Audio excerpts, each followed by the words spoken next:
చిగురించబోతుంది. గొప్ప దినాలు నువ్వు చూడబోతున్నావు. నీ యేసుకు సమస్తము సాధ్యమే. గుడ్ మార్నింగ్ దేవుని ప్రియ కుమారుడు, గుడ్ మార్నింగ్ దేవుని ప్రియ కుమార్తె. Special good morning to you.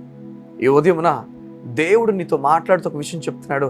వేటగాడు వేస్తున్న ఊరిలో నుంచి దేవుడు నేను తప్పించబోతున్నాడు. వేటగాడు ఏ ఊరైతే నీ పట్ల వేస్తున్నాడో, వేటగాడు ఏ విధంగా నేను పట్టాలను చూస్తున్నాడు, నీ జీవితాన్ని పాడిచని చూస్తున్నాడో, ఆ వల నుంచి దేవుడిని నీ ఉదయాన్ని విడిపించబోతున్నాడు. ఎంత గొప్ప సంతోషమైన మాట. చూడండి, ఈరోజు కోర్ట్ కేసెస్ అని, లేకపోతే జీవితంలో నీపైన లేనిపోని కేసెస్ పెట్టిన వారు చాలామంది ఉన్నారేమో. నీపైన అన్యాయపు కేసు నడుస్తుందేమో, నీపైన అన్యాయపు మాటలు నడుస్తున్నాయేమో. జనాలు కంపెనీలు కావచ్చు, నువ్వు పనిచేస్తున్న చోట కావచ్చు, నీ కుటుంబస్తులు కావచ్చు, నీపైన ఇష్టానుసారం మాటలు మాట్లాడేశారేమో. అన్యాయము చేయబడిన వ్యక్తిగా సమస్యలపై ఉండిపోయేమో. ఈ ఉదయం దేవుడు నీతో మాట్లాడి చెప్తున్నాడు, నీ జీవితం ఏమైతే అపవాది కేంద్రం అయిపోయి, అపవాది దృష్టి అయిపోయి నీ జీవితాన్ని మళ్ళిస్తున్నాడో వాటన్నిటి నుంచి దేవుడు నిన్ను విడిపించబోతున్నాడు. వేటగాడు వేస్తున్న ఉరి నుంచి దేవుడిని తప్పించబోతున్నాడు. చూడండి, ఈ మాట చదువుతాను. కీర్తనలో 91వ అధ్యాయంలో ఈ విధంగా ఉంది. ఆయన తన రెక్కలతో నిన్ను కప్పును, ఆయన రెక్కల కింద నీకు ఆశ్రయము కలుగును. ఆయన తన రెక్కలతో నిన్ను కప్పబోతున్నాడు. ఆయన రెక్కల కింద నీకు ఆశ్రయం దొరుకుతుంది. చూడండి, ఈరోజు ఎన్నో పక్షులు వేరొక పక్షుల్ని ఏవి కూడా తన రెక్కల కింద తీసుకోవడానికి ఇష్టపడవు. తన బిడలు మాత్రం రెక్కల కింద తీసుకుంటాయి. కానీ దేవుడు చెప్తున్నాడు, నిన్ను చూడండి, ఈ లోకానికి అమ్మబడిన నువ్వు, పాపానికి అమ్మబడిన నువ్వు, పాపానికి దాసుడిగా కుమారుడిగా అయిపోయిన మన జీవితాన్ని దేవుడు చెప్తున్నాడు, నేను నా కుమారుడిగా స్వీకరిస్తున్నాను, నా రెక్కల కింద నీకు ఆశ్రయం ఇస్తాను చెప్తున్నాడు.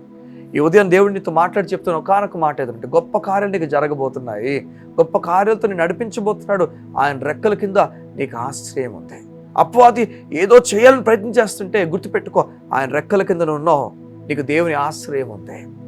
చూడండి, ప్రతి ఇల్లు కూడా, ప్రతి నివాసం కూడా మనల్ని ఈ లోకపు ఏ విషయాల నుంచి తప్పించడానికి, గాలి నుంచి, భయంకరమైన గాలి నుంచి, భయంకరమైన వైరసెస్ నుంచి, ఏదైనా మన ఇల్లు మనల్ని కాపాడుతుంది. చూడండి, వర్షం పడినప్పుడు కాపాడుతుంది, ఎండ పడినప్పుడు కాపాడుతుంది.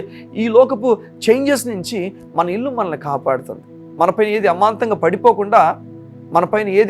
పడిపోకుండా మన ఇల్లు మనల్ని కాపాడుతుంది. మనం ఇంట్లో ఉన్నప్పుడు అన్నిటి నుంచి తప్పించుకొని బాగానే మనం ఇంట్లో ఉంటాం. ఆశ్రయం అంటే ఒక దాంట్లో నివసించే చోటు కానీ, లేకపోతే ఒక దాని కింద ఉండడం కానీ అని అర్థం ఇస్తుంది. సంగమా, దేవుడు చెప్తున్నాడు, దేవుడు నీకు ఆశ్రయం అవుతాడట. నువ్వు దేవుని కింద, ఆయన రెక్కల కింద నివసించబోతున్నావు. చూడండి, మనం ఉంటున్న బిల్డింగ్ కూడా ఒకరోజు కూలిపోద్దాము. ఈరోజు మనకు తెలుసు, విజయవాడలో వరదలకి అనేక ఇళ్ళు కూలిపోయి కూడా నివాసంగా ఆశ్రయం ఎంచుకున్న చోట్లు అన్నీ కరిగిపోయి, నేల కూలిపోయి.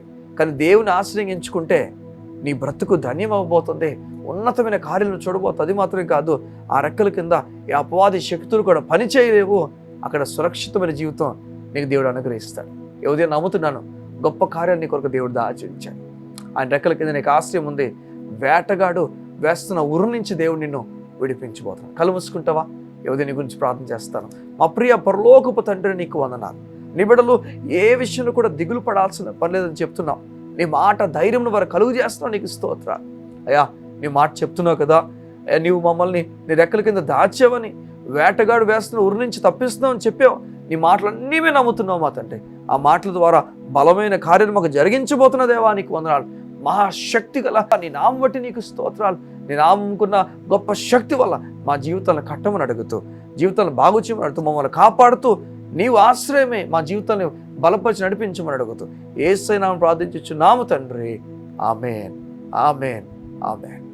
ఈ ఉదయం దేవుడు నీతో మాట్లాడు మరొకసారి చెప్తున్నాడు, గొప్ప కార్యాలు నీకు జరగబోతున్నాయి. నెమ్మది కలిగి ఉండు, నెమ్మదితో ముందుకు వెళ్ళు. దేవుని కార్యాలను చూడబోతున్నాం. God bless you. See you tomorrow.